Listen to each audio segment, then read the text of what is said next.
Alhamdulillahi Rabbil Alamin. Wassalatu wassalamu ala ashrafil mursalin Nabiina wa maulana Muhammadin wa ala alihi wa sahbihi ajma'in. Wa ashhadu an la ilaha illallah wahdahu la syarikalah. Wa ashhadu anna Muhammadan abduhu wa rasuluh sallallahu alaihi wa ala alihi wa sahbihi wa sallama tasliman katsira. Thumma amma ba'd.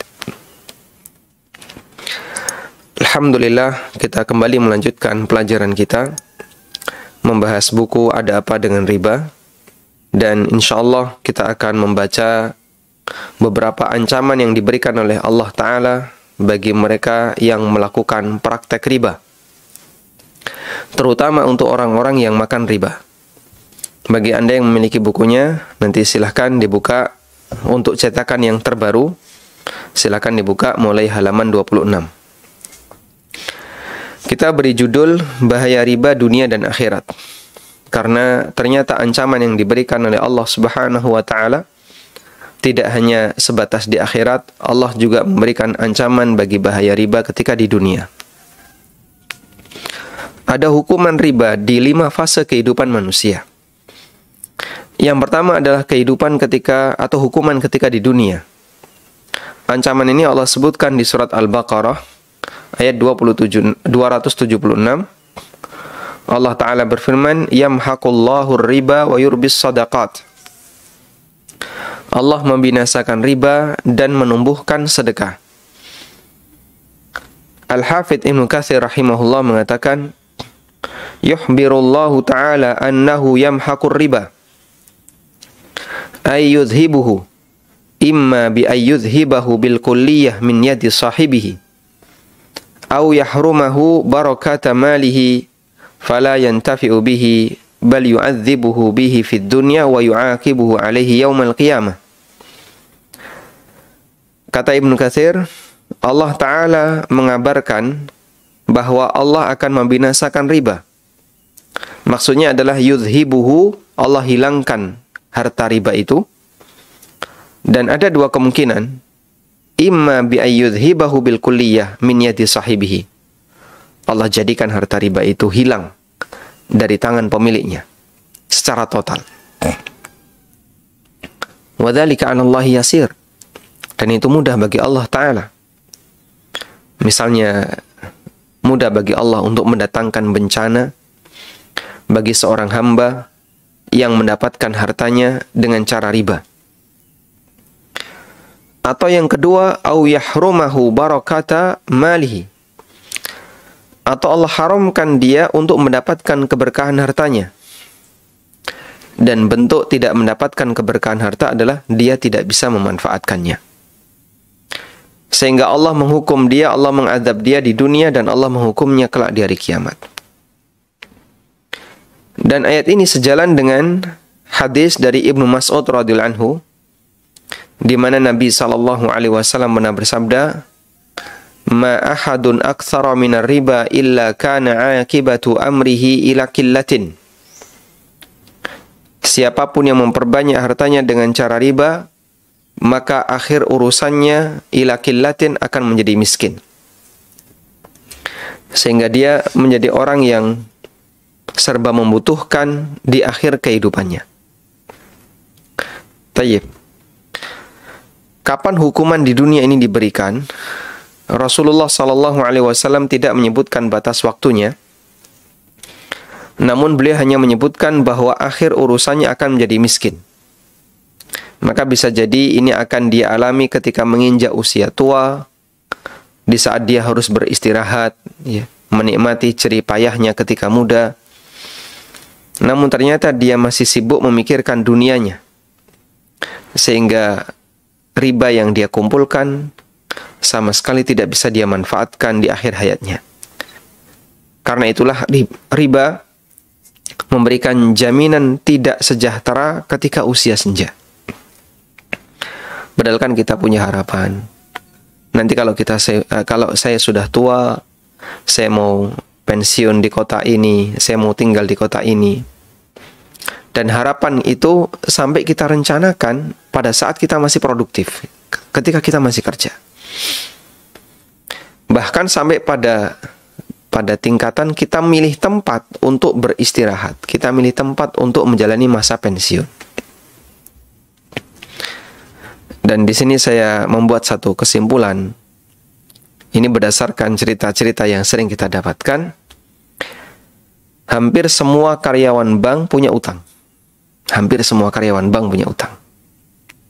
Sehingga dalam bayangan kita, karyawan bank itu kan orang yang secara kesejahteraan lebih unggul dibandingkan yang lain. Maka jangan Anda sampaikan gaji bank itu UMR-nya mengikuti UMR kota mana. Ya jelas ini pertanyaan yang keliru. Jangan bandingkan dengan UMR. Memalukan. Jauh di atas UMR. Namun anehnya hampir semua karyawan bank punya utang. Dan banyak di antara mereka yang tidak bisa resign dari bank karena beban utangnya yang selalu menghantuinya.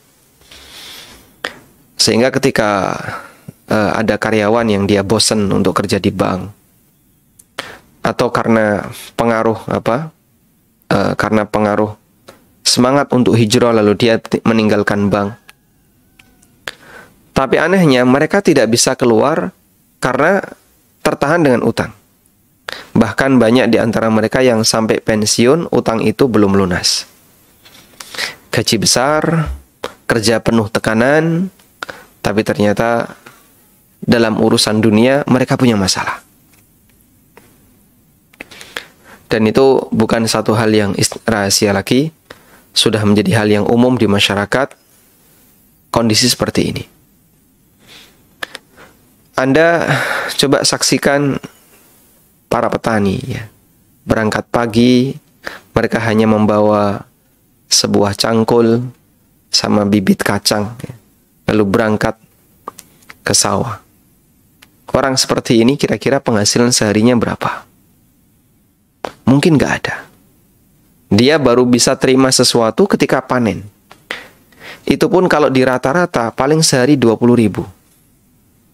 Tapi Masya Allah dalam pikirannya, yang penting hari ini saya makan.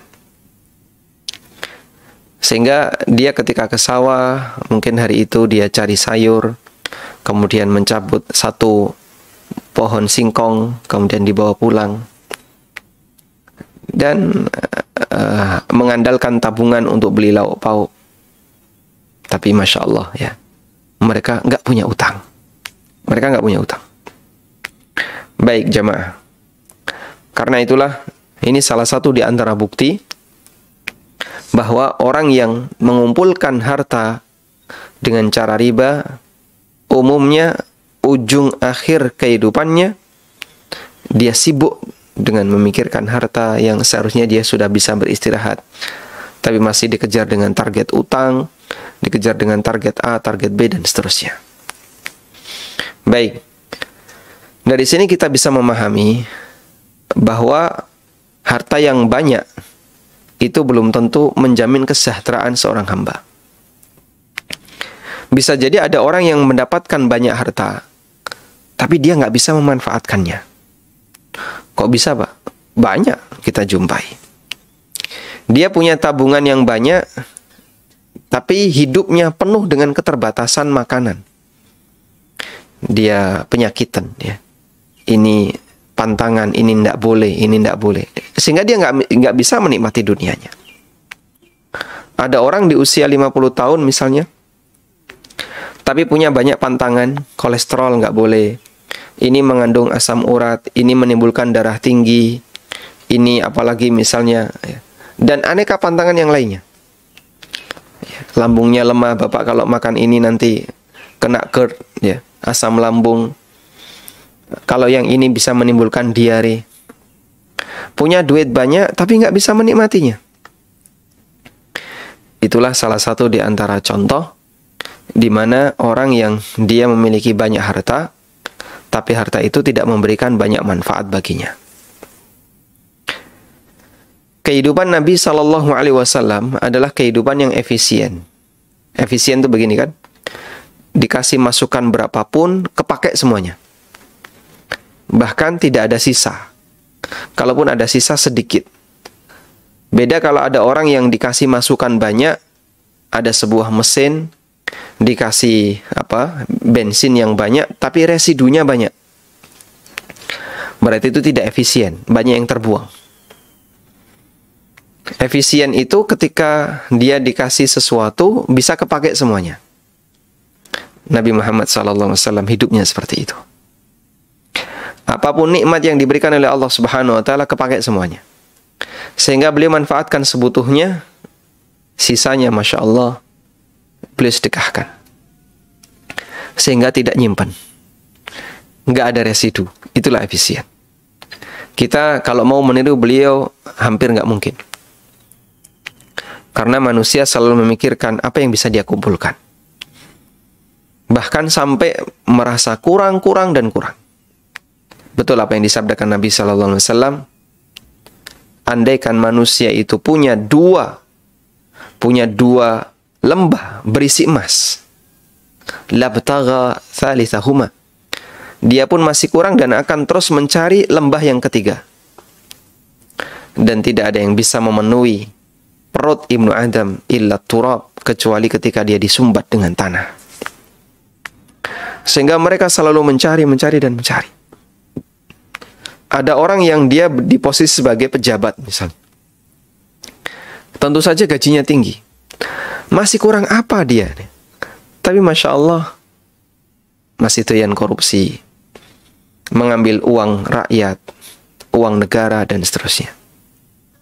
Ada orang yang sangat kaya misalnya, semua kebutuhannya terpenuhi, dan hanya dia kumpulkan untuk kepentingan pribadinya. Tapi dia masih mengambil harta orang lain, bersikap curang ketika berdagang, dan seterusnya. Kurang apa dia? Namun anehnya, di saat dia kumpulkan semuanya, ternyata tidak semuanya bisa dia manfaatkan. Itulah salah satu di antara makna Allah tidak memberkahi ketika seorang hamba mencari sesuatu yang haram. Baik. Dan salah satunya adalah riba. Selanjutnya kita beralih kepada hukuman yang kedua, yaitu hukuman di alam kubur. Pemakan riba mendapatkan ancaman hukuman di alam kubur dalam bentuk berenang di sungai darah. Nabi SAW pernah menceritakan mimpinya. Dalam mimpi itu beliau banyak melihat kejadian aneh dan menakjubkan. Salah satunya beliau melihat ada orang yang berenang di sungai darah. Beliau bersabda, "Ataina ala nahrin min damin, fihi rajulun qa'imun wa ala wasatin nahar, rajulun baina yadayhi hijarah. Fa aqbala ar-rajulu alladhi fi an-nahri, fa idza arada ar-rajulu ay yakhruja rama ar-rajulu bihajarin fi fihi, faraddahu haitsu kana. Faja'ala kullama ja'a liyakhruja rama fi fihi fayarji'u kama kana." Masya Allah. Kami mendatangi sebuah sungai. Yang sungai itu airnya darah. Di sana ada orang yang berdiri di tepi sungai sambil membawa bebatuan dan satu lagi berenang di tengah sungai.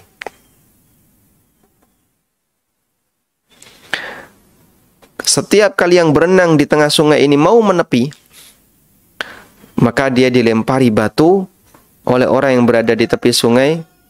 Dilempari bukan ke arah badannya, tapi ke arah mulutnya. Ramar rajulu bihajarin fi fihi. Dilempari oleh orang ini dengan batu ke arah mulutnya. Lalu batu itu masuk ke dalam mulutnya, kemudian dia balik lagi ke tengah. Dan begitu seterusnya, sampai yang dikehendaki oleh Allah Subhanahu wa taala.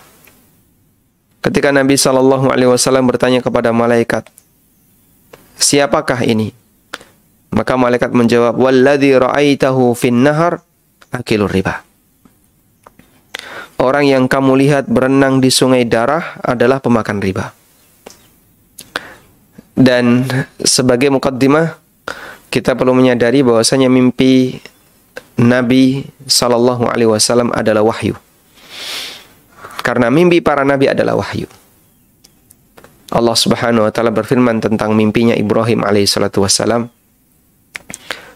Pada saat Ibrahim mau menyembelih Ismail, Ibrahim mengatakan kepada putranya Ismail, "Inni ra'aitu fil manami anni azbahuka fanzur madza tara." Aku bermimpi saya menyembelih kamu. Fanzur madza tara. Menurutmu bagaimana? Ismail yang paham status bapaknya, beliau mengatakan, "Ya abati fa'al ma tu'mar, satajiduni insyaallahu minas sabirin."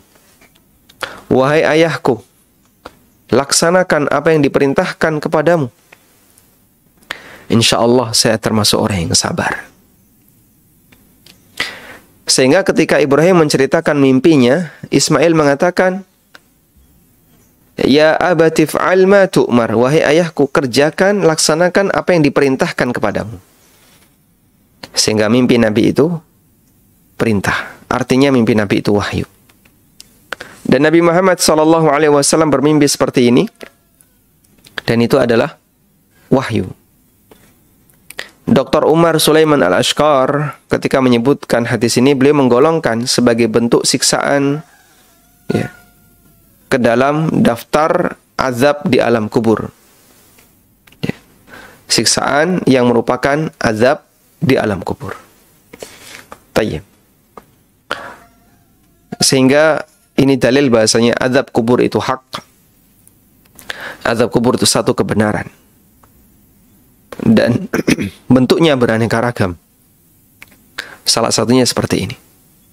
Dan kita mengimani sebagaimana yang disabdakan Nabi SAW.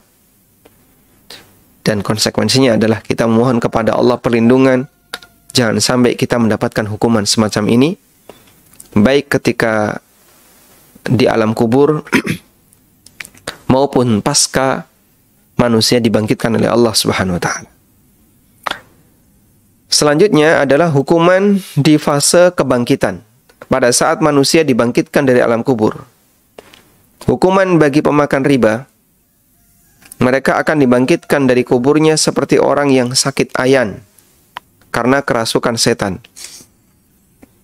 Allah berfirman, "Alladzina ya'kuluna riba la yaqumuna illa kama yaqumul ladzi yatakhabbathu asyaitanu minal mas."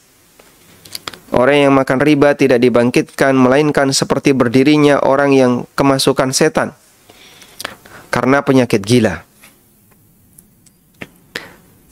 Yang kata Ibnu Abbas radhiyallahu anhuma, sebagaimana dikutip oleh Ibnu Katsir rahimahullah, wa qala Ibnu Abbasin, "Akilur riba yub'atsu yaumal qiyamati majnunan yukhnaq." Ibnu Abbas mengatakan, pemakan riba akan dibangkitkan pada hari kiamat seperti orang gila yang tercekik. Sehingga jalannya, wallahu alam, intinya nggak normal.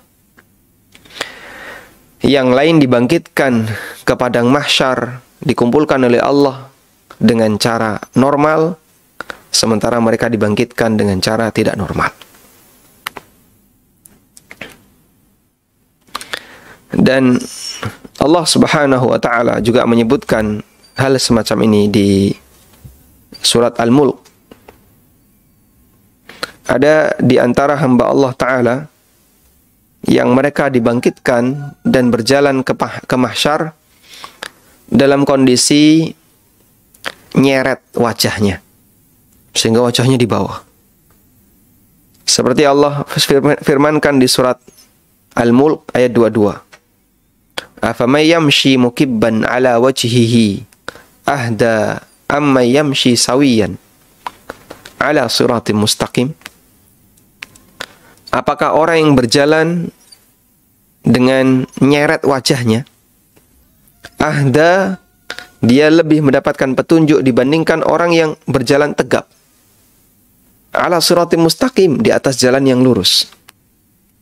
Ya tentu saja yang berjalan tegap itu lebih sempurna, lebih mendapatkan hidayah.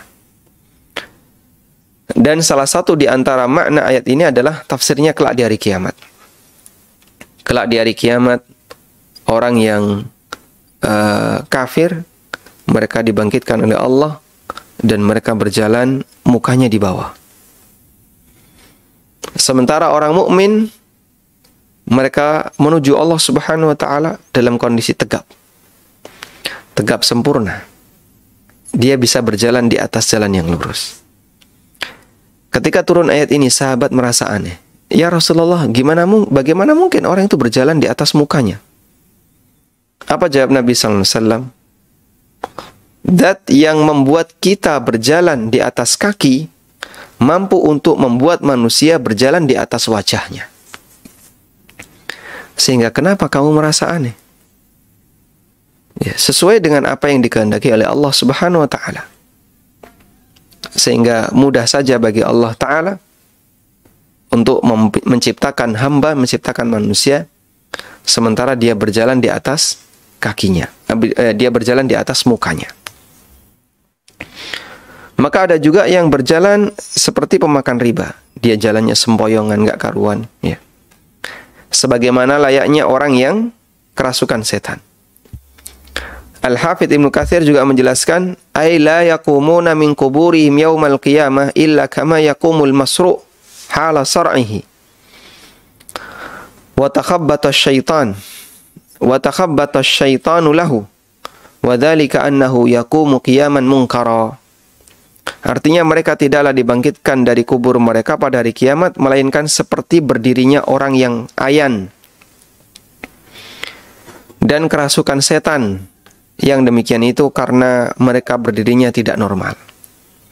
Ya, mungkin miring-miring ya, ketika berjalan sambil gemetaran, sebagaimana layaknya orang yang ayan. Baik, kemudian di sini ada tambahan penjelasan, kenapa mereka dibangkitkan oleh Allah seperti orang yang kerasukan setan. Saya kutipkan keterangan dari tafsir As-Sa'di. Prinsip hidup pemakan riba. Allah menyebutkan di lanjutan ayat, alasan mengapa pemakan riba dibangkitkan seperti orang yang ayan. Di halaman 31, Allah berfirman, "Dzalika bi annahum qalu innamal bai'u mithlur riba." Hal itu disebabkan karena mereka mengatakan bahwa jual beli seperti riba. Baik, ini sudah kita singgung di pertemuan kemarin. Ada sisi yang menarik dari pernyataan ini. Allah menyebutkan analogi yang dilakukan pemakan riba. Jual beli itu seperti riba. Mereka tidak mengatakan riba seperti jual beli. Baik, ayat yang sudah sangat sering disinggung oleh para penggiat anti riba. Mereka menyebut jual beli, bahwasanya pemakan riba itu menyebut jual beli seperti riba. Bukan riba seperti jual beli. Apa bedanya? Apa bedanya? Dalam pembuatan permisalan, di situ ada dua objek. Objek yang dimisalkan, objek yang jadi permisalan. Begitu ya? Gimana istilahnya? Ada dua objek, objek yang dimisalkan dengan objek yang jadi permisalan. Misalnya, wajahnya cerah seperti bulan. Dia pinter seperti Habibie. Atau kalimat yang semisal. Kalimat seperti ini, jika dibuat atau kita buat kalimat permisalan, berarti antara objek 1 dengan objek 2, mana yang lebih sempurna sifatnya? Objek 2 lebih sempurna. Wajahnya cerah seperti bulan. Mana yang lebih cerah? Bulan lebih cerah. Sehingga objek 2 lebih sempurna sifatnya dibandingkan objek 1. Dia pinter kayak Habibie. Siapa yang lebih pinter? Pak Habibie. Objek 2 lebih sempurna dibandingkan, sifatnya lebih baik dibandingkan objek pertama. Dia cakap kayak Yusuf. Siapa yang lebih cakap? Tentu Nabi Yusuf alaihissalam. Sehingga objek 2 lebih sempurna dibandingkan objek 1. Dia mengatakan jual beli itu seperti riba. Berarti hasil dari riba lebih baik dibandingkan hasil jual beli. Maka kias seperti ini adalah kiasul aks. Sebuah analogi yang kebalik. Sehingga mereka punya prinsip lebih mengedepankan legalitas riba dibandingkan jual beli. Riba itu legal, jual beli seperti riba yang sama-sama legal. Mereka memiliki prinsip demikian karena saking kuatnya upaya pembelaan mereka terhadap riba. Sehingga mereka seperti orang gila Karena itu mereka dibangkitkan oleh Allah seperti orang gila. Dan kita punya kaidah al-jaza'u min jinsil amal. Setiap balasan itu sejenis dengan amal. Baik. Dari sinilah kita bisa memahami ya makna kaidah tadi al-jaza'u min jinsil amal. Kenapa pemakan riba besok di hari kiamat atau di alam kubur dia berenang di sungai darah? Karena dulu waktu di dunia dia jadi lintah darat yang menghisap harta manusia dengan cara yang nggak benar.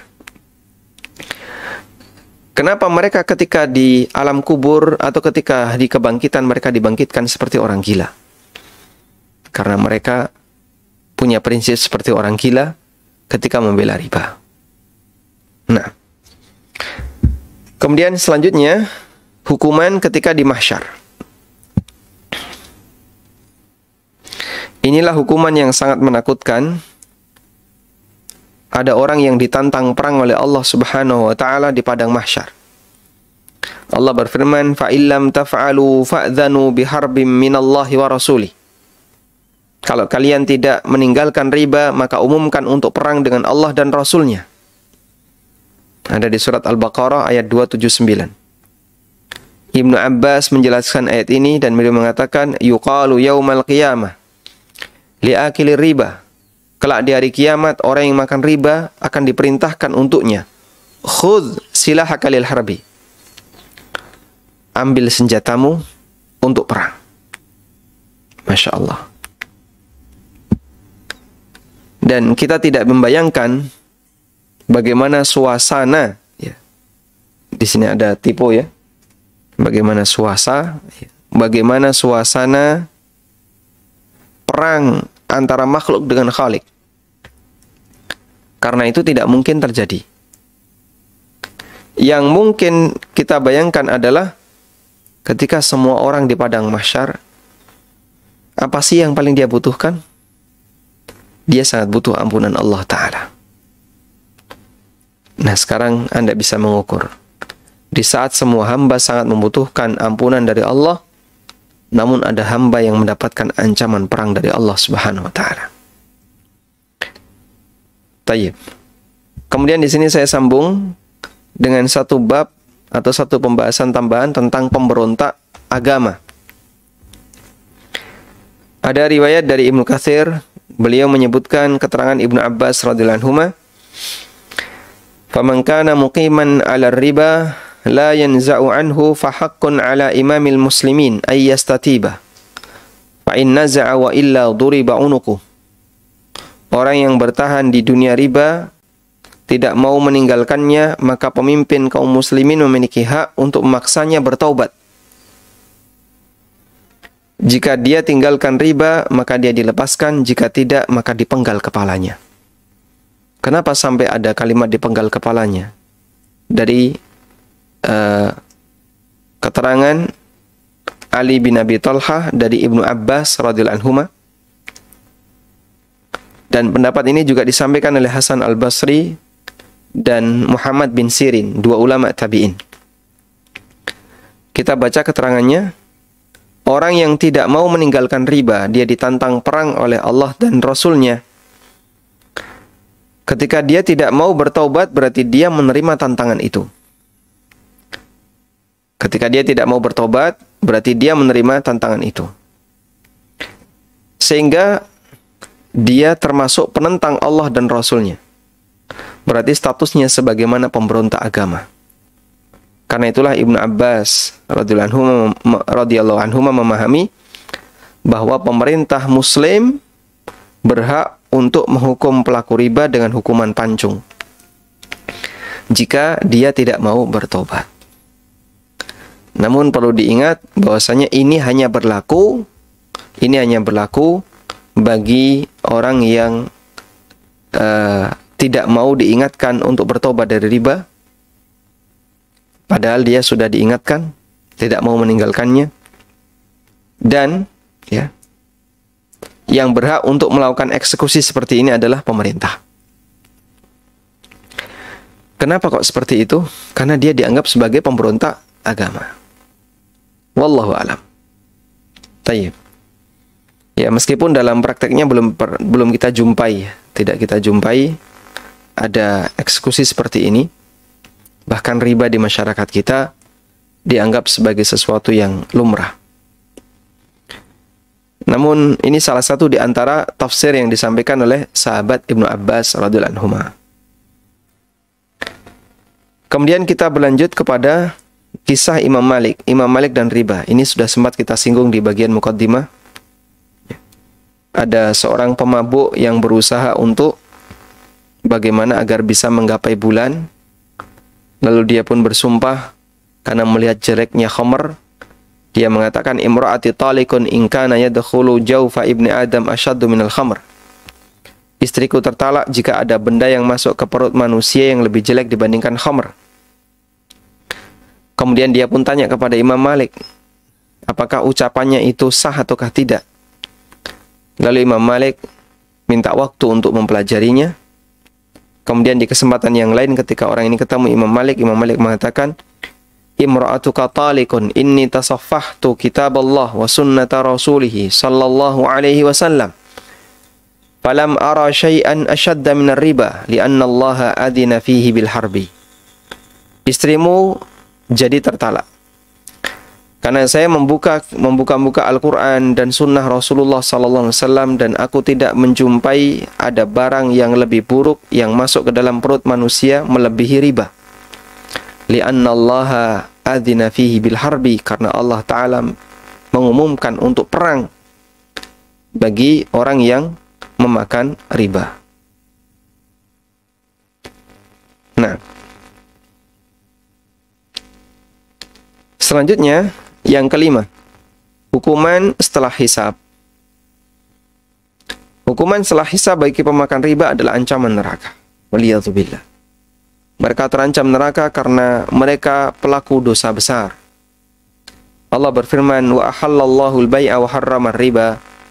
Faman ja'ahu mau'izatun min rabbih fantaha falahu ma salafa wa amruhu ila Allah. Wa man 'ada fa ulaika ashabun nari hum fiha khalidun.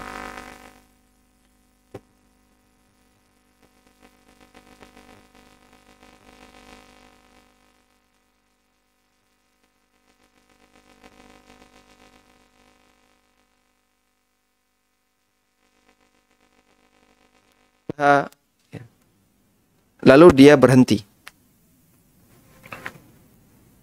Falahu ma salaf.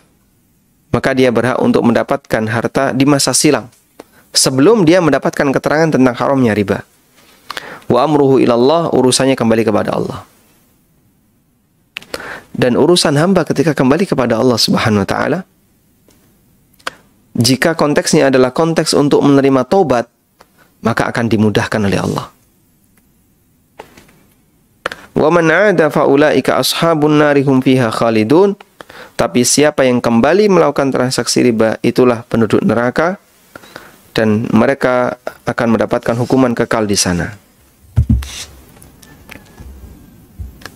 Baik. Artinya, jika kalian betul beriman, tinggalkanlah semua bentuk riba. Ya. Di ayat yang lain Allah mengakhiri riba dengan menyebutkan status kafir, sebagaimana di surat Al-Baqarah ayat 276. Yamhaqullahu riba wa yurbis sadaqat wallahu la yuhibbu kulla kafarin athim. Allah memusnahkan riba dan menyuburkan sedekah, dan Allah tidak menyukai setiap orang yang tetap dalam kekafiran dan selalu berbuat dosa. Baik, sekarang apa makna ayat ini? Orang yang berada di dunia riba mendapatkan ancaman berupa siksaan yang abadi di akhirat. Al-Hafidz Ibnu Katsir mengatakan, padahal orang yang makan riba tidak sampai kafir, meskipun dia melakukan dosa besar. Kata Ibnu Katsir, kafir yang dimaksud dalam ayat ini adalah kufur nikmat. Hatinya merasa kurang dengan nikmat yang halal,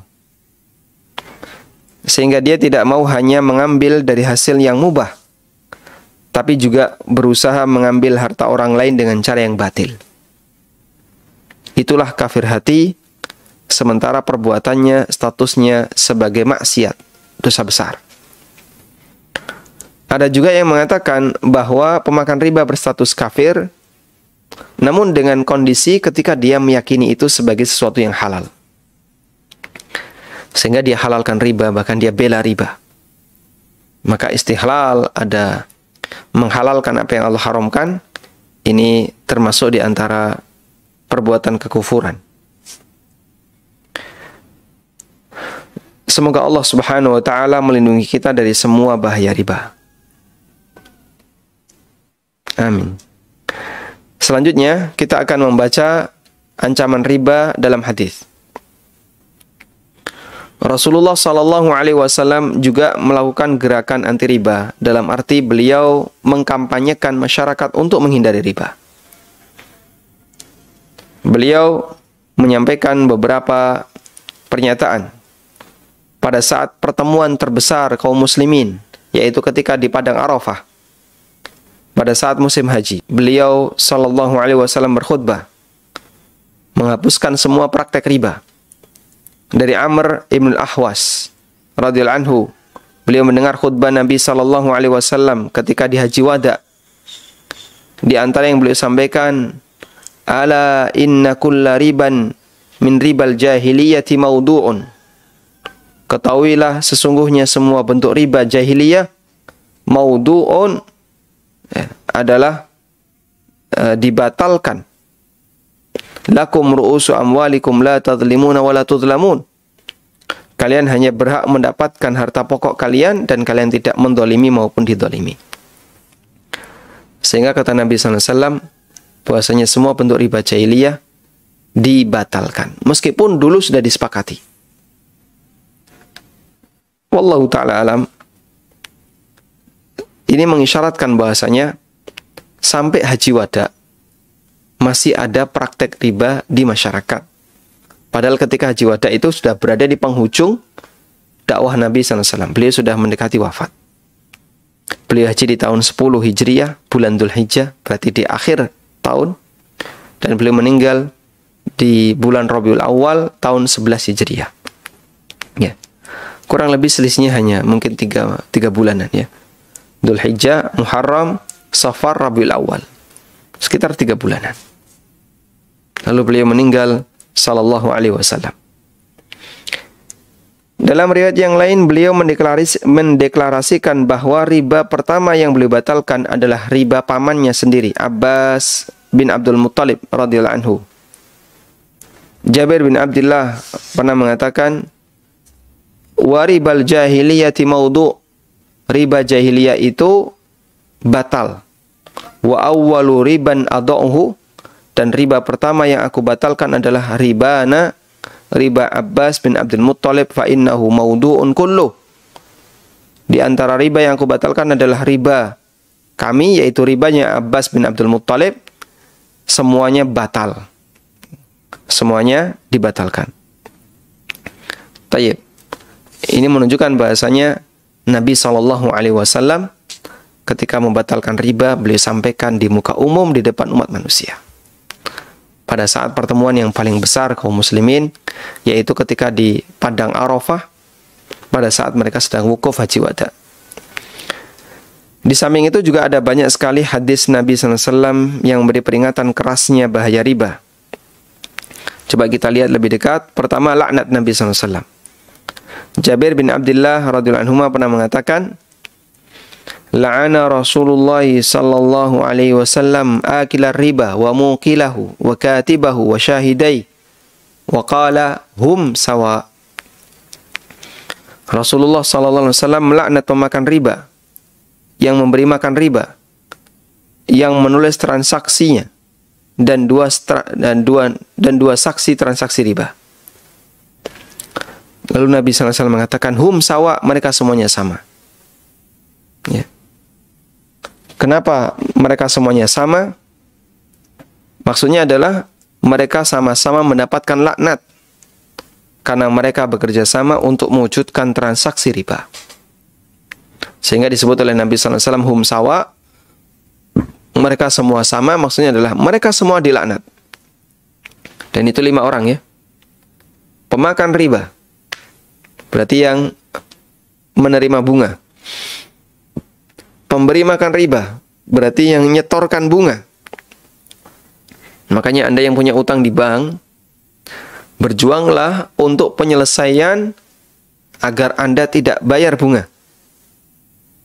Mana mungkin, Pak? Ya, makanya kita sampaikan berjuanglah. Minimal kurangi nilai bunga.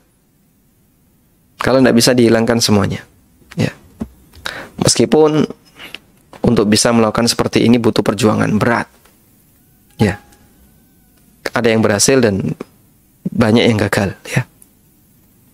Baik. Karena semakin banyak riba yang Anda berikan, maka ya, semakin banyak riba yang diberikan, maka peluang untuk mendapatkan hukuman semakin besar. Waliyadzubillah. Di kesempatan lain beliau menjelaskan, li'anna syahidain wal katiba a'ana ala itsbati hadzal aqdi fanalahuma ma yastahiqani minal la'nah. Karena kedua saksi dan penulis transaksi riba, mereka membantu mewujudkan akad ini, sehingga keduanya berhak mendapatkan laknat. Nah, dan ini adalah keterangan yang disampaikan oleh Imam Muhammad bin Shalih Al-Utsaimin rahimahullah. Sekarang kita akan baca pengertian apa yang dimaksud mencatat riba. Ya. Mencatat riba dalam keterangan Al-Hafidh Ibnu Hajar, beliau mengutip keterangan Ibnu Tin. Kita baca terjemahannya. Nabi SAW menyebutkan saksi dan pencatat dimasukkan dalam laknat, karena mereka berdua membantu orang untuk makan riba. Ini terjadi pada orang yang setuju dengan pemakan riba. Sementara orang yang menulis riba atau mendengar kisah tentang pelaku riba untuk melihat kasusnya atau mengamalkan yang benar, maka yang semacam ini niatnya baik. Semacam ini niatnya baik, sehingga tidak termasuk dalam ancaman. Yang masuk dalam ancaman adalah orang yang membantu pemakan riba dengan mencatat transaksinya atau menjadi saksinya. Baik. Maksud saya begini. Bedakan antara mencatat tulisan kata riba dengan mencatat proses transaksi riba, dan yang satu lagi adalah mencatat hasil riba. Ini tiga hal yang berbeda. Baik. Kalau mencatat tulisan riba, ini saya tulis tulisan riba di sini. Bahkan saya jadikan judul, ada apa dengan riba. Dan di buku ini kata riba juga banyak sekali. Apakah saya termasuk pencatat riba? Tidak. Al-Quran sendiri menuliskan kata riba. Nabi SAW juga menyampaikan kata riba. Maka mencatat dan menulis kata-kata riba itu tentu saja tidak masuk dalam larangan. Dan itu yang diisyaratkan oleh Al-Hafidh Ibnu Hajar. Yang kedua adalah mencatat hasil. Mencatat hasil contohnya gimana? Ada orang yang bertugas untuk pembukuan. Bertugas pembukuan. Mencatat hasil seperti yang dilakukan bagian laporan keuangan. Mereka mencatat hasil transaksi dan bukan mencatat transaksi. Transaksi riba dilakukan ke bank. Mereka sama sekali tidak terlibat dalam transaksi. Mereka hanya memindahkan angka dari rekening ke pembukuan. Ya, sehingga misalnya ada orang jadi akuntan perusahaan. Lalu perusahaan ini punya utang ke bank. Nah, saat perusahaan ini bayar, di situ yang dia bayarkan ada dua. Pertama pokok, yang kedua riba, bunganya. Yang pertama pokoknya, yang kedua bunganya. Sehingga saat nasabah ini bayar, dia bayar sekian. Nah, dari sekian itu misalnya 90% adalah pokoknya, 10% bunganya. Nah, saat dia mencatat bagian itu, maka ini tidak termasuk pencatat riba. Karena dia mencatat hasil dan bukan mencatat transaksi. Wallahu a'lam.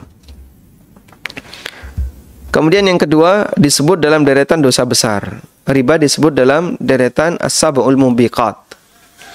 Nabi SAW bersabda, ijtanibus sab'al mubiqat. Jauhilah 7 dosa yang membinasakan. Ya. Lalu para sahabat bertanya, wa ma hunna, apa saja itu ya Rasulullah? Qala, kemudian Nabi SAW bersabda, asyirku billah, was-sihru, wa qatlun nafsi allati haramallahu illa bilhaq, wa aklu riba, wa aklu malil yatim. Pertama adalah berbuat syirik kepada Allah. Yang kedua sihir. Yang ketiga membunuh jiwa yang Allah haramkan kecuali dengan alasan yang benar. Berikutnya adalah makan riba dan berikutnya makan harta anak yatim. Nah, sehingga di sini Nabi SAW menyebutkan makan riba dalam deretan dosa-dosa besar. Kemudian yang ketiga, dosanya disetarakan seperti berzina dengan ibunya. Dari sahabat Ibnu Mas'ud radhiyallahu anhu, Nabi SAW bersabda, riba itu ada 73 pintu. Yang paling ringan seperti orang yang berzina dengan ibunya. Tayyib. Ada juga perkataan Ka'ab al-Ahbar. Beliau zaman tabi'in, ya. Bukan sahabat. Dirhamur riban yakuluhu rajulu wa huwa ya'lamu asyaddu min 36 zanya. 1 dirham riba yang dimakan oleh seseorang dan dia sadar kalau itu riba, lebih buruk dibandingkan 36 kali berzina. Dan selanjutnya, mengapa riba lebih parah daripada zina? Ya. Di sini kita jelaskan perbandingan dosa, ya. Secara kualitas dosa, zina lebih besar daripada makan riba. Secara kualitas dosa. Dilihat dari mana? Dari dampaknya. Melakukan zina itu dampaknya banyak, ya. 1, merusak nasab. Yang kedua, nanti merusak hubungan, misalnya hubungan masalah mahram. Yang ketiga, merusak kehormatan. Yang keempat, merusak ini, dan seterusnya. Nah, sekarang kenapa riba lebih ringan daripada zina? Al-Alusi mengatakan, wal asahhu anna alladhi yali syirk huwal qatlu thumma zina. Yang benar, dosa di bawah syirik adalah membunuh kemudian zina. Lalu mengapa Nabi SAW menyebut riba itu salah satu pintu yang paling ringan adalah seperti zina dengan ibunya? Maka jawabannya adalah karena faktor lain, bukan karena semata perbuatannya. Ali Al-Qari mengatakan, anna wajha ziyadati ar-riba ala ma'siyatir riba innama huwa li ta'alluqi hukukil ibadi. Riba lebih parah daripada zina dari sisi bahwa riba ada kaitannya dengan hak para hamba. Karena umumnya perbuatan zina dilakukan dengan kerelaan wanita. Sementara riba itu mengambil hak orang lain dan dia merasa legal. Tayyib. Kemudian yang keempat, bahaya riba yang disebutkan dalam hadis adalah bahwa tersebarnya riba di masyarakat akan mengundang murka Allah bagi masyarakat itu. Nabi SAW bersabda, "Idza dhahara az-zina war riba fi qaryatin faqad ahallu bi anfusihim adzab Allah." Ketika riba dan zina dilakukan terang-terangan di tengah masyarakat, berarti mereka telah menghalalkan azab Allah untuk ditimpakan ke diri mereka. Terang-terangan itu maksudnya adalah semarak di mana-mana. Sehingga orang melakukan transaksi riba nggak lagi malu. Terbuka. Demikian pula zina, semarak di mana-mana. Sehingga orang melakukan perbuatan zina nggak lagi malu. Ya. Dalam arti sudah menjadi hal yang umum. Ya. Di masa silam, yang namanya pacaran itu hal yang sangat tabu. Sekarang yang nggak punya pacar dibully, jomblo. Padahal dia sebenarnya nggak mau beresiko dengan seperti ini, tapi dibully. Akhirnya sudah menjadi hal yang biasa masyarakat melakukan pelanggaran baik riba maupun pelanggaran yang lain, termasuk zina. Nah, ketika itu dominan di masyarakat, dalam hadis ini dinyatakan faqad ahallu bi anfusihim adzab Allah, maka berarti dia telah menghalalkan untuk mendapatkan azab Allah taala. Wallahu taala alam. Walhamdulillahirabbil alamin. Selesai sampai di bagian ini beberapa dalil yang berisi tentang ancaman bagi pemakan riba dan pelaku riba yang lainnya selain pemakan riba. Karena pelaku riba ada banyak ya. Pemakan riba ada, kemudian konsumennya juga ada, lalu ada saksi, ada regulasi yang mengatur itu dan seterusnya. Wallahu alam. Baik, walhamdulillahirabbil alamin. Kita cukupkan sampai di sini untuk bagian pembacaan buku. Dan insyaallah pada pertemuan berikutnya nanti kita akan membaca alasan yang disampaikan oleh para pelaku riba, kenapa mereka bertahan di dunia riba. Wassallallahu ala nabiyyina Muhammadin wa ala alihi wa sahbihi wasallam wa akhiru da'wana anil hamdulillahi rabbil alamin. Nah. Selanjutnya kami persilahkan bagi Anda yang mau bergabung bisa disampaikan di nomor telepon yang sudah tersedia atau melalui nomor WA. Kita coba angkat penelpon yang pertama. Silahkan. Waalaikumsalam warahmatullahi wabarakatuh. Silahkan. Ustaz, barakallahu izin bertanya. Fiikum barakallah. Nah. Gini, kalau kita punya kontrakan itu kos ataupun toko atau rumah, itu boleh nggak kita kontrakkan kepada non-muslim juga atau kepada orang yang melakukannya riba seperti kerja di bank konvensional atau asuransi atau apa leasing gitu Ustaz? Halalkah hasil kontrakan itu kita terima? Pernah Ustaz? Nah. Assalamualaikum warahmatullahi wabarakatuh. Wa jazakumullahu khairan. Wassalamualaikum warahmatullahi wabarakatuh. Waalaikumsalam warahmatullahi wabarakatuh. Baik. Bolehkah kita menyewakan rumah untuk para karyawan perusahaan yang terlarang ya? Seperti karyawan karyawan dunia riba, karyawan leasing, karyawan asuransi. Kalau asuransi itu produsen gharar. Kalau perbankan produsen riba. Dan di negara kita dua perusahaan ini perusahaan besar. Perusahaan asuransi itu perusahaan gharar, kemudian perusahaan lembaga keuangan ribawi adalah perusahaan sumber riba. Nah, boleh nggak kita menyewakan ruko atau rumah kepada mereka? Untuk kepada orang kafir hukumnya boleh. Dan umum di masa silam ada sebagian sahabat atau orang atau tabi'in atau yang lainnya, mereka menyewakan rumahnya kepada orang kafir. Sehingga tidak jadi masalah. Yang kedua, sekarang bolehkah menyewakan rumah kepada para karyawan bank atau karyawan asuransi? Jika itu untuk pribadi, bukan untuk kepentingan kantor, sehingga rumah itu tidak dipakai untuk kegiatan kantor, tapi dipakai untuk rumah tinggal bagi karyawan kantor. Wallahu ta'ala alam, pendapat yang benar adalah boleh. Ya, pendapat yang benar adalah boleh. Apakah sampai tingkatan makruh ataukah bagaimana? Ya, yang benar tidak sampai tingkatan makruh. Sehingga silahkan diperbolehkan, karena kita boleh bermuamalah dengan siapapun, sekalipun orang itu penghasilannya adalah penghasilan yang bermasalah.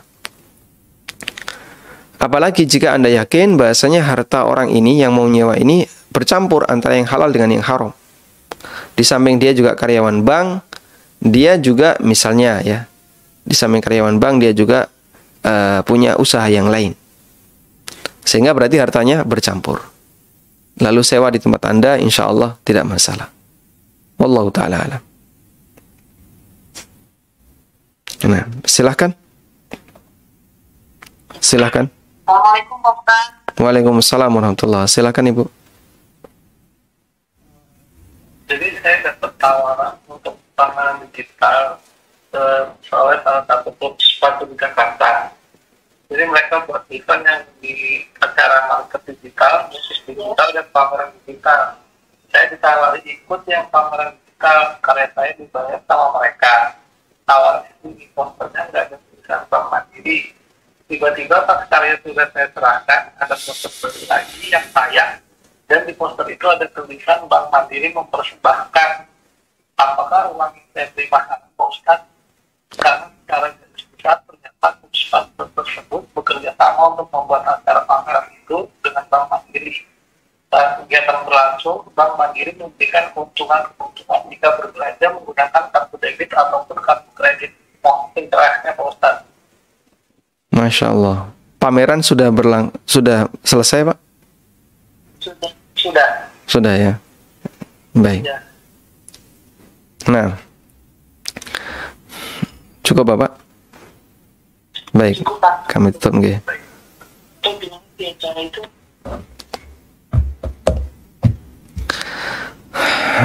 Baik.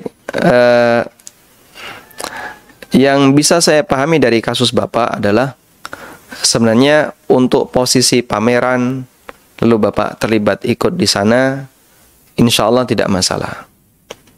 Cuman ternyata IO-nya adalah lembaga keuangan. Ya. IO-nya lembaga keuangan. Kemudian dari situ konsumennya belanja dengan menggunakan kartu kredit atau kartu debit bank yang menjadi penyelenggara. Wallahu ta'ala alam, selama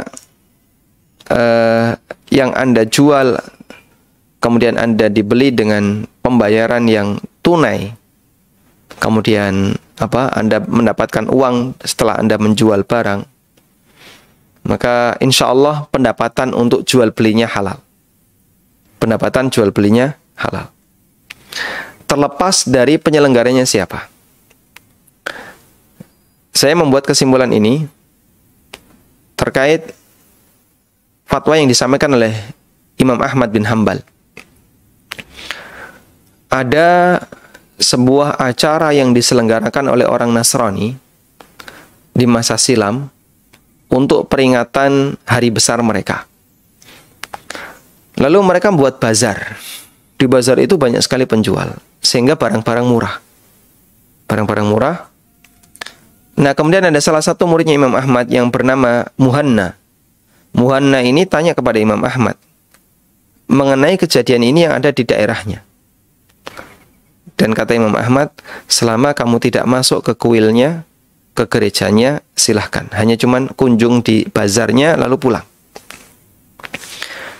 Karena itu sebatas berada di sebuah tempat atau di sebuah pasar, yang pasar itu penyelenggaranya adalah penyelenggara lembaga yang nggak benar, ya. Baik lembaga ribawi maupun lembaga asuransi maupun lembaga yang lainnya. Model transaksi yang ada di sana, bentuk transaksi yang ada di sana, insya Allah pendapatannya tidak masalah. Cuman apakah kita termasuk orang yang berdosa karena tinggal di situ atau berada di situ padahal ini adalah acaranya mereka? Wallahu alam, saya tidak tahu. Tapi insya Allah kalau jual belinya, misalnya Bapak ikut pameran itu, Bapak menjual beberapa produk, lalu laku dan dibayar pakai kartu kredit atau debit. Hak Bapak untuk mendapatkan bayaran jika Bapak sudah menjual barang. Nah, masalah konsumen punya akad dengan bank yang menjadi penyelenggara sehingga dia dikasih diskon, itu urusan pribadi antara konsumen dengan bank, dan Bapak tidak bertanggung jawab di sana.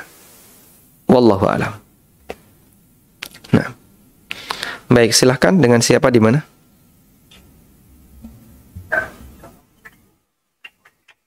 Waalaikumsalam warahmatullahi wabarakatuh. Bisa dibuat lebih keras suaranya? Kerja Indonesia di Malaysia, Ustaz. Di Malaysia. Nah, silakan.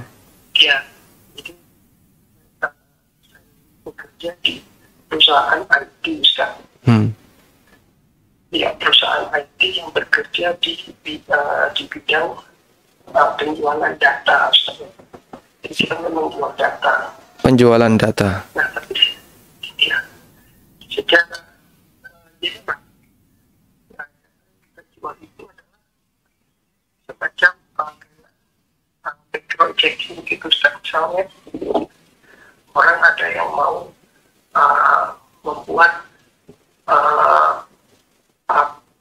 penyewaan properti. Nah, klien kita misalnya dia mau melihat kalau orang yang punya properti ini dia sanggup nggak nanti bayar sewanya. Nah, dia pakai aplikasi kita untuk mengecek background apakah gaji orang tersebut, apakah dia punya utang-utang gitu. Nah, itu dia pakai aplikasi data kita. Nah, di sini problemnya adalah beberapa klien kita ada yang pakai bank. Jadi di situ tercampur antara perusahaan ribawi dan perusahaan non ribawi memang. Tapi saya tidak bermuamalah langsung pada aplikasi tersebut. Saya adalah pekerja server saja, Ustaz. Saya orang yang mengurusi server. Jadi kalau misalnya ada kerusakan di server atau ada upgrade di server, nah saya yang mengurusi server tersebut. Baik. Nah, itu saya pernah menanyakan ke lulusan saya di Yaman. Itu beliau mengatakan kalau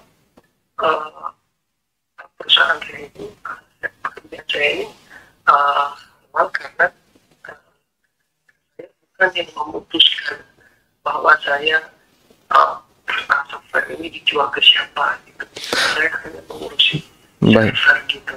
Nah, tapi saya masih ragu, Ustaz, apakah jadi saya syubhat atau bercampur di situ, Ustaz. Bapak, klien yang dominan, klien riba atau klien yang lain? Nah, jadi yang dominan ini sebenarnya, jadi kita tidak bisa dilihat dari hasil itu karena kita tuh masih di-invest begitu ya, Ustaz. Jadi masih di-funded karena untuk menggaji kita saja itu sebenarnya dari penghasilan penjualan software tersebut itu tidak cukup sebenarnya untuk menggaji kita. Jadi kita masih kayak perusahaan, masih kayak software baru gitu. Nah, untuk transaksinya, jadi kita dibayar per transaksi di software tersebut. Nah, jadi transaksinya alhamdulillah lebih banyak ke perusahaan yang non-ribawi memang. Baik. Baik, cukup Bapak, insya Allah. Nah. Baik, cukup Bapak. Nah, barakallahu fikum. Barakallahu fikum. Nah. Waalaikumsalam warahmatullahi wabarakatuh. Baik. Pertama yang perlu kita jadikan sebagai pertimbangan ya, untuk melihat kasus seperti ini adalah melihat seperti apa klien yang dominan. Karena kaidah mengatakan al-hukmu 'alal ghalib. Hukum itu mengikuti yang dominan. Sehingga betul posisi Anda sebagai karyawan. Dan karyawan tidak bisa menentukan kebijakan. Tapi kalau Anda berada di dunia yang haramnya lebih dominan, ya Anda harus keluar. Anda harus keluar. Karena kita tidak boleh misalnya, saya kerja di apa misalnya, kerja di diskotik. Saya kan cuma karyawan, tidak bisa memutuskan untuk membuat kebijakan-kebijakan. Atau kerja di dunia-dunia haram yang lainnya. Posisi karyawan tidak bisa jadi alasan. Tapi yang jadi alasan adalah apa pendapatan yang dominan. Jika pendapatan dominannya berasal dari klien yang non-riba, ya. Misalnya perusahaan-perusahaan yang memang membutuhkan data dari Anda atau software dari Anda dan dia perusahaan yang mubah, maka karena dominannya halal, silahkan Anda bertahan. Dan kalaupun ada sesuatu yang haram, itu tidak menyebabkan yang halal jadi haram. Nabi SAW pernah menyebutkan, ketika beliau menyampaikan di depan para pedagang, ya ma'syarat tujar, wahai para pedagang, inna hadhi tijarah, sesungguhnya dalam berdagang itu seringkali diiringi dengan al-kadhib, seringkali diiringi dengan dusta wal laghu, dan ucapan yang sia-sia. Karena itu iringilah dengan sedekah. Dan itu beliau sampaikan di hadapan para sahabat. Untuk transaksi jual beli di masa silam yang masih sangat konvensional, masih sangat sederhana. Tapi kata Nabi SAW, yang namanya dagang itu pasti ada seperti itu. Sehingga ketika orang mencari harta kemudian bercampur dengan sesuatu yang haram, ya, itu bagian dari kehidupan yang wallahu ta'ala alam, hampir orang sulit sekali untuk bisa memisahkan. Demikian pula Nabi SAW menyebutkan bahwa di akhir zaman riba akan tersebar di mana-mana sampai orang yang berusaha untuk menghindarinya asabat bukharuha, dia tetap terkena debunya riba. Ya, sehingga dia menghindari transaksi tapi dia terkena debunya riba. Ya, meskipun ini bukan alasannya untuk membenarkan riba, insya Allah akan kita bahas besok.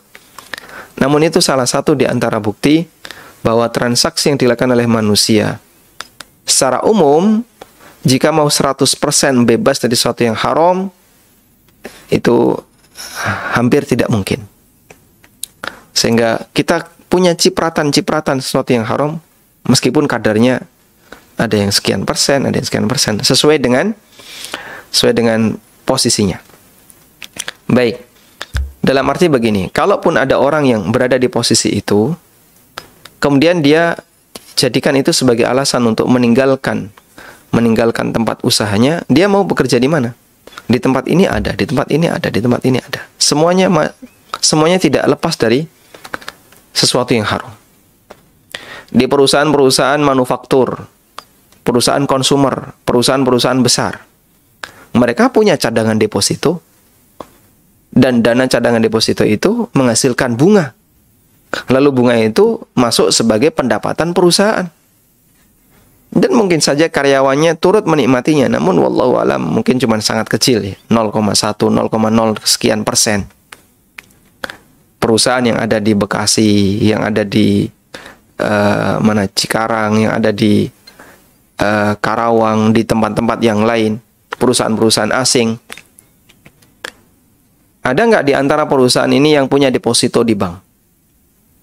Ya hampir semua perusahaan yang besar. Terus, dan itu dana cadangan dari perusahaan. Lalu deposito ini menghasilkan apa? Bunga.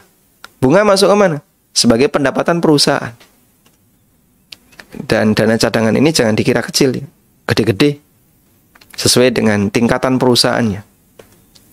Tayyib. Selanjutnya, ketika orang tidak bisa menghindari seperti itu, maka dia yang jadi ukuran selanjutnya adalah Anda bekerja di dominan yang mana? Dominan mubah. Baik, silahkan dilanjutkan. Nah, selanjutnya, jika nanti mendapatkan klien yang bermasalah, seperti klien perusahaan riba, atau klien perusahaan goror, Anda bisa tanyakan ke bagian finance, kira-kira hasil dari klien riba, klien goror itu berapa persen? Ya, Pak, di sini paling-paling cuma 10%. Baik. 10% itu kan jadi pendapatan perusahaan, lalu dibagikan kepada para karyawan. Nah, selanjutnya, gaji karyawan yang 10% Anda potong, karena ini berasal dari klien yang bermasalah tadi, Anda potong dan Anda serahkan kepada kepada orang miskin. Insya Allah itu sudah mencukupi untuk dianggap sebagai meninggalkan bentuk riba atau meninggalkan sesuatu yang haram dari gaji yang didapatkan. Dan ini kemarin sudah kita bahas di kajian pengantar fikih jual beli ketika kita membahas harta haram, juga di kajian pengantar kaidah fikih kubra, bahwa jika ada yang halal kecampuran dengan sesuatu yang haram, maka tidak serta-merta sesuatu yang haram ini menyebabkan yang halal jadi haram. Kecuali untuk benda yang halal haram datnya, seperti daging babi dengan daging sapi di blender. Nah, karena nggak bisa dipisahkan, maka semuanya dihukumi haram. Wallahu a'lam. Baik, kita coba baca pertanyaan melalui WA. Assalamualaikum. Waalaikumsalam. Kakak saya bekerja di sebuah lembaga penjamin pinjaman. Lembaga penjamin pinjaman. Di bawah BUMN. Ada namanya ini ya, Jam Kerindu. Contoh kasus misal, bank konven ingin mengeluarkan pinjaman kepada nasabah karena bank tersebut takut pembayaran yang diberikan kepada nasabah karena gimana itu? Sebentar, saya ulang ya. Coba naikkan dikit. Baik. Karena bank tersebut takut rugi nasabah tidak bayar, lalu minta penjaminan kepada Jam Kerindo untuk menjamin pembiayaan yang diberikan oleh bank, yang diberikan kepada nasabah. Apakah perbuatan tersebut tergolong riba? Baik, ataukah tolong-menolong dalam riba? Perbuatan tersebut tergolong goror. Karena begini misalnya ya. Berapa nilai utang yang dijaminkan? 10 juta. Baik, preminya berapa? Preminya 2,5%. Lalu bank membayarkan 2,5%. Dan biasanya yang diminta untuk bayar adalah nasabah. Akhirnya ada biaya provisi atau biaya apa yang sebenarnya itu adalah biaya yang dipakai untuk asuransi. Dibayarkan ke Jam Kerindo tadi. Jaminan apa itu? Kredit Indonesia. Nah, kalau nasabahnya ini nggak bisa bayar karena alasan apapun, baik karena force majeure, atau karena dia meninggal sebelum lunas, atau karena dia jatuh pilot, atau karena faktor yang lainnya, Jam Kerindo yang bayari. Sehingga dia dibayar dengan premi 2,5%, tapi dia membayar dengan apabila ada klaim, dia akan tutupi 100%. Dan itu goror, judi. Ya. Sehingga misalnya nilai utangnya 100 juta, premi asuransinya 2,5 juta. Kalau nggak ada klaim sampai utang lunas, hangus 2,5 juta. Kalau ada klaim, nanti ditutupi kekurangan. Kurangnya berapa? Dia kemarin sudah bayar utang 50 juta, orangnya mati, tinggal 50 juta. Baik, Jam Kerindo yang nutupi. Asuransi ini yang nutupi, 50 juta. Bayarnya 2,5 juta, tapi dia bayar, asuransi menyerahkan 50 juta. Dan ini praktek gharor. Ini praktek gharor. Sehingga ada ketidakjelasan karena yang dibeli adalah peluang. Kalau uang ini hilang, nasabah nggak bisa bayar, maka duitnya bank dikembalikan. Tapi kalau nasabah bisa bayar, sehingga lunas sampai selesai cicilan, premi nggak balik, preminya hangus. Ini kan sama dengan judi. Orang taruhan-taruhan, nanti kalau menang dapat banyak. Waliyadzubillah, praktek seperti ini harus ditinggalkan oleh seorang muslim, karena ini adalah praktek yang terlarang. Wallahu ta'ala alam. Demikian yang bisa kita sampaikan. Semoga menjadi kajian yang bermanfaat. Wassallallahu ala nabiyyina Muhammadin wa ala alihi wa sahbihi wa sallam. Wa akhiru da'wana anilhamdulillahi rabbil alamin. Subhanakallahumma wa bihamdika. Ashhadu an la ilaha illa anta astaghfiruka wa atubu ilaik. Wassalamualaikum warahmatullahi wabarakatuh.